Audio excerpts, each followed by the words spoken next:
Hello दोस्तों, आपका स्वागत है एग्जाम पर स्टडी 0.0 यूट्यूब चैनल पर। इस लेक्चर में मैं आपको फिजिकल केमिस्ट्री के यूनिट नंबर 4 के मोस्ट क्वेश्चंस के बारे में बताऊंगा। टर्म टेस्ट के जो मोस्ट क्वेश्चन है, ये ध्यान रखना भैया। आपके कंफ्यूज चल रहा है कि यूनिट नंबर फर्स्ट आएगी या यूनिट नंबर 4 आएगी।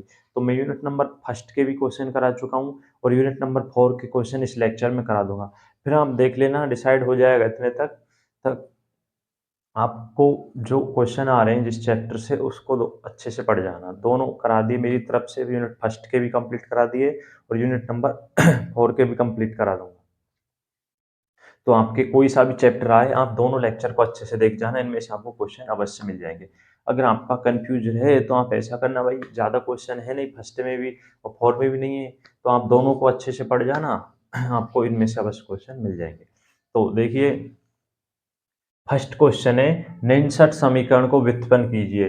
भैया ये बहुत ही मोस्ट इंपॉर्टेंट क्वेश्चन है, आप सभी जानते होंगे ना, ये सेमेस्टर में तो आएगा ही। तो देखिए, इसका सॉल्यूशन देखिए, आपको जो निम्नलिखित समीकरण है उसको व्युत्पन्न करना है, डेरिवेशन करना है।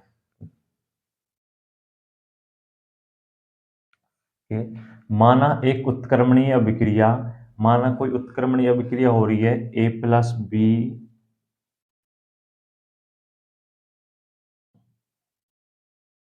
C plus D. अभिकारक ए प्लस बी, उत्पाद क्या है, सी प्लस डी। इसका स्मॉल ए, इसका जो अमाउंट है वो मान लेते हैं स्मॉल बी, इसका अमाउंट स्मॉल बी, इसका अमाउंट स्मॉल सी, इसका अमाउंट स्मॉल डी। माना एक उत्क्रमणीय अभिक्रिया निम्न प्रकार हो रही है, ए का अमाउंट स्मॉल ए, बी का अमाउंट स्मॉल बी, सी का अमाउंट स्मॉल सी और इस तरह से डी का अमाउंट स्मॉल सी। अब देखिए, आप इसका स्थिरांक निकालते हैं द्रव अनुपातिक क्रिया के नियम से। इससे स्थिरांक निकालना आप सभी जानते हैं, द्रव अनुपातिक क्रिया के नियम से स्थिरांक किस तरह से निकालते हैं, उत्पाद अपॉन अभिकारक। तो देखिए, ए ए क्या है यहाँ पर, सक्रियता। ए क्या भैया यहाँ पर सक्रियता, ए क्या है यहाँ पर सक्रियता। तो ए सी ए डी अपॉन में ए ए और ए बी। अब यहाँ पर इसका अमाउंट था स्मॉल सी, इसका स्मॉल डी, इसका स्मॉल ए स्मॉल बी। इस तरह से आप लिख सकते हैं। माना एक उत्क्रमणीय अभिक्रिया निम्न प्रकार हो रही है, अच्छे से समझिए, अच्छा क्वेश्चन है भाई। फिर आपको स्थिरांक निकालना है। आगे देखिए, जो यहाँ पर ए है ना, ए क्या है यहाँ पर, एक्टिविटी ऑफ ए, किसकी सक्रियता है, ए की सक्रियता है। और ए बी यहाँ पर क्या है, एक्टिविटी ऑफ बी, बी की सक्रियता है। इस तरह से ए सी यहाँ पर क्या है, सी की सक्रियता है। और ए डी यहाँ पर क्या है, डी की सक्रियता है। किसकी सक्रियता है, डी की सक्रियता है। अब देखिए, हम जानते हैं कि जो गिब्स मुक्त ऊर्जा का सूत्र होता है, डेल्टा जी बराबर डेल्टा जी नॉट प्लस में आर टी एल एन के। ये किसका सूत्र होता है, गिब्स मुक्त ऊर्जा का। किसका होता है, गिब्स मुक्त ऊर्जा का। अब इस सूत्र में आप के का मान रख दीजिए। के का मान रखने पर देखिए, डेल्टा जी बराबर डेल्टा जी नॉट प्लस में आर टी एल है। के का मान क्या है, A C amount C, A D amount D, ए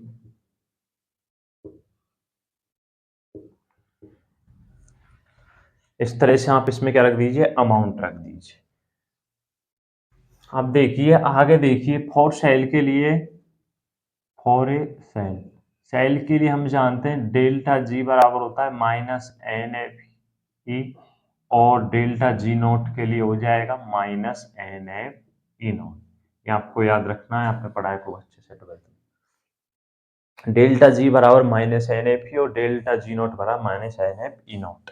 अब इन मानों को इस इक्वेशन में रख दीजिए, तो माइनस एन एफ ई बराबर में minus N F E naught plus में R T L N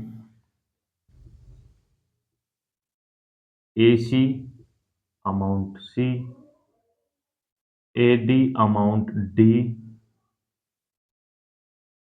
A amount small A और A B amount small B.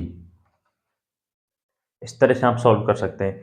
अब यदि इस इक्वेशन में मैं दोनों साइड माइनस एन एफ से डिवाइड करने पर, माइनस एन एफ से डिवाइड, यदि इस दोनों तरफ इस इक्वेशन में माइनस एन एफ से डिवाइड कर दूं, तो देखिए ई बराबर आ जाएगा E naught minus R T upon N F L N A C upon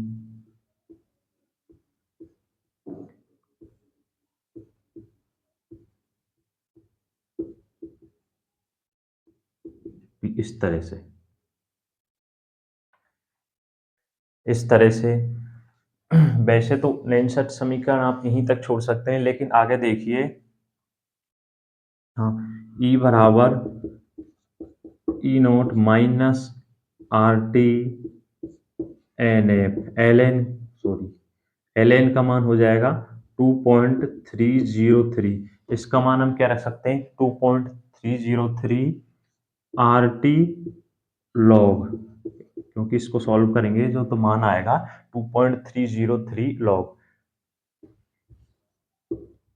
A C A D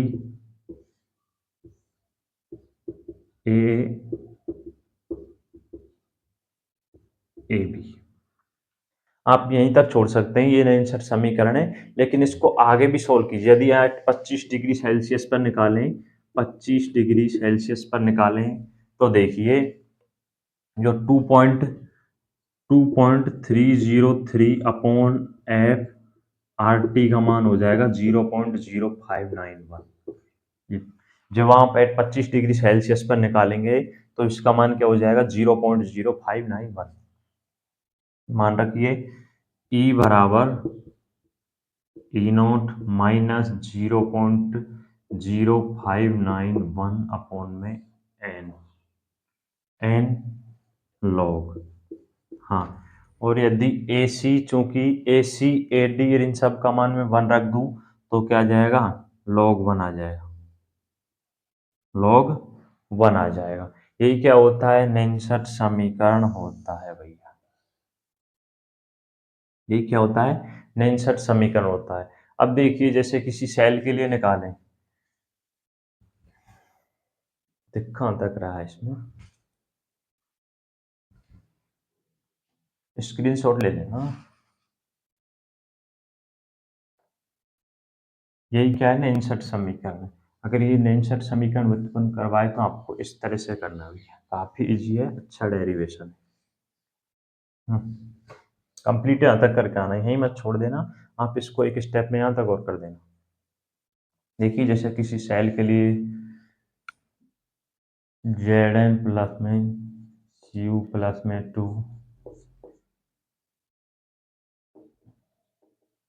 C, जैसे किसी सेल के लिए निकालें तो देखिए ई बराबर ई नोट माइनस 0.0591 अपॉन में एन लॉग, वही किस तरह से निकालेंगे, ए क्या हो जाएगी सक्रियता, ए क्या हो जाएगी सक्रियता, जेड एन प्लस में 2 ए C you.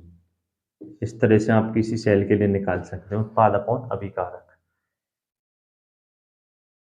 A Z N A C U plus में 2। इस तरह से आप इसको क्या कर सकते हैं, सॉल्व कर सकते हैं। ये क्या है, नेंसट समीकरण का व्युत्पन्न है भाई, काफी अच्छा क्वेश्चन है, आपसे टर्म टेस्ट में और सेमेस्टर में दोनों में आ जाएगा। नेक्स्ट क्वेश्चन देखिए, question number 2।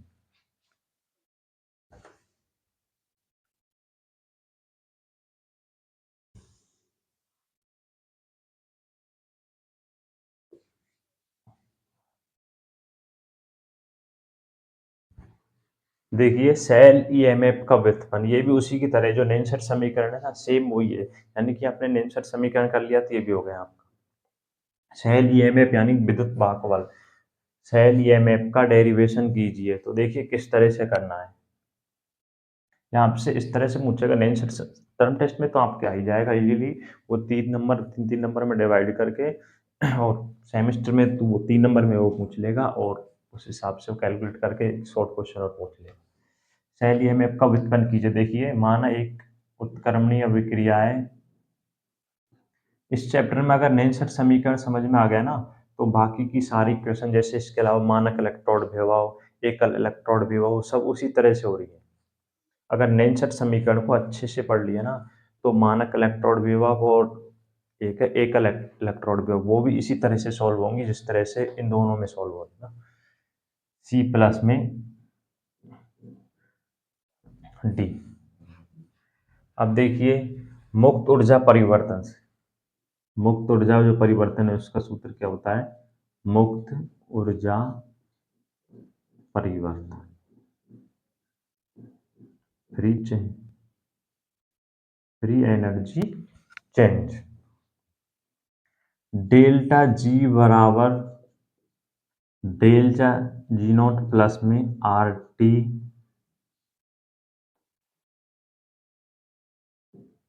L N, R T L N. फिर आपको आगे उसी तरह लिखना है, ए सी ए, ना आ रहा होगा ना नेंसर समीकरण, ए ए बी, ए बी जो है यहाँ पर ए C A B A D और ए एन, ये क्या है? सक्रियता है भैया। क्या है? सक्रियता। क्या है? सक्रियता है।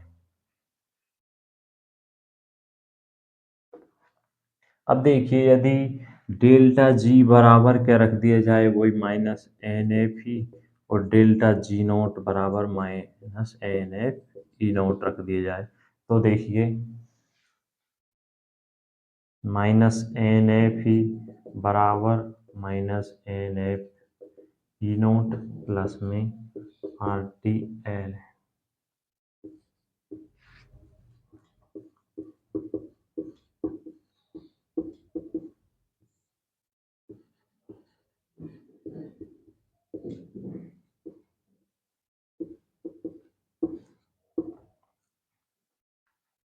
अब इस पूरे इक्वेशन में वही माइनस एन एफ से डिवाइड कर दिया जाए, किससे? माइनस एन एफ से डिवाइड करने पर ई बराबर E naught minus R T upon N F L N. क्या? एल एन, यही माना जाएगा। ए C A A D, sorry C आएगा ऊपर, डी यहाँ पर सही है, यहाँ पर सी आएगा है ना। डी ए ए,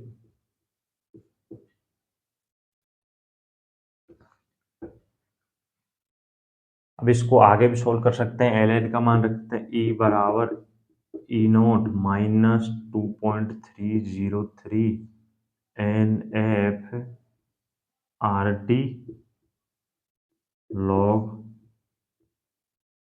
ए सी।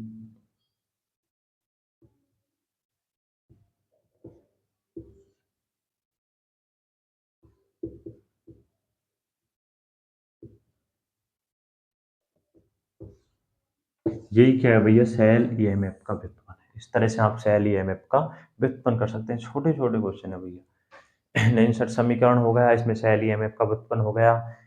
इससे आगे नेक्स्ट और देखिए, अगर आपने सेल ईएमएफ और नेंसर समीकरण पढ़ लिया ना, तो आपका सेल ईएमएफ का व्युत्पन्न, मानक इलेक्ट्रोड विभव का व्युत्पन्न और एकल इलेक्ट्रोड विभव का व्युत्पन्न, ये तीनों आसानी से समझ आ जाएंगे। सेम इसी तरह से हैं। तो इसके अलावा मानक इलेक्ट्रोड विभव और एकल इलेक्ट्रोड विभव, इन दो को और देख लेना भाई, वो भी इसी तरह सॉल्व होंगे। लेकिन उसके लिए आपको सबसे पहले नेंसर समीकरण अच्छे से ड्राइव करना आना चाहिए, तभी आप इनको कर पाएंगे। नेक्स्ट क्वेश्चन और देखिए, टर्म टेस्ट में इनमें से बस क्वेश्चन मिल जाएंगे, या तो आपके टर्म टेस्ट में यूनिट आई जाए या फर्स्ट या फोर, इनमें से कोई सी भी आए, दोनों में से आपको क्वेश्चन मिल जाएंगे। सेमेस्टर के लिए भी साथ में इनमें से तैयारी करते जाना भाई। वैसे मैं और लेक्चर बनाऊंगा न्यू, लेकिन क्वेश्चन भी यही होंगे, उनमें कुछ और क्वेश्चन होंगे एक्स्ट्रा, बल्कि टर्म टेस्ट के लिए तो इतना ही काफी है, ठीक है ना। क्वेश्चन नंबर थर्ड देखिए, विद्युत रासायनिक जो श्रेणी है उसकी परिभाषा दीजिए तथा विद्युत रासायनिक श्रेणी की विशेषता लिखिए। तो देखिए, आपको सबसे पहले जो विद्युत रासायनिक श्रेणी है उसकी डेफिनेशन लिखनी है, फिर उसकी कुछ विशेषता है उनको समझाना है।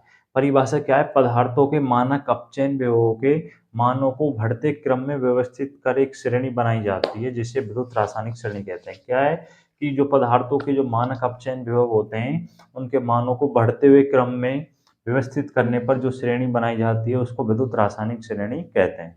इस श्रेणी की कुछ विशेषताएं, फर्स्ट देखिए, प्रबल अपचायकों को श्रेणी में हाइड्रोजन से ऊपर रखा जाता है। जो प्रबल अपचायक होते हैं ना, उनको श्रेणी में हाइड्रोजन से क्या रखा जाता है? ऊपर रखा जाता है। एक बार आप श्रेणी देख लेना, तब आपको और अच्छे से समझ आ जाएगा। तथा इनका ऋणात्मक मान होता है, जितना अधिक ऋणात्मक मान होगा उतनी अधिक अपचायक क्षमता होगी।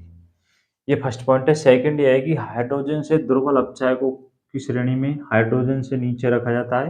हाइड्रोजन से दुर्बल अपचायकों की श्रेणी में हाइड्रोजन से नीचे रखा जाता है। इनके अपचयन विभव में धनात्मक चिन्ह होता है। थर्ड पॉइंट देखिए, श्रेणी में ऊपर से नीचे जाने पर धातुओं की अपचायक क्षमता में क्या होती है? कमी होती है। जब आप श्रेणी में ऊपर से नीचे जाएंगे ना, तो धातु की अपचायक क्षमता में क्या होगी? कमी होगी। श्रेणी में ऊपर से नीचे जाने पर ऑक्सीकारक क्षमता में क्या होती है? वृद्धि होती है। फिफ्थ पॉइंट ये है कि ऊपर से नीचे जाने पर तत्वों का ऋण विद्युतीय गुण बदलता जाता है। ये क्वेश्चन नंबर थर्ड है, थ्योरेटिकल क्वेश्चन है, आपको याद करना है। नेक्स्ट क्वेश्चन देखिए, वो भी सेल का है, वो भी इसी तरह से थ्योरेटिकल है, मैं उसको भी करा देता हूँ।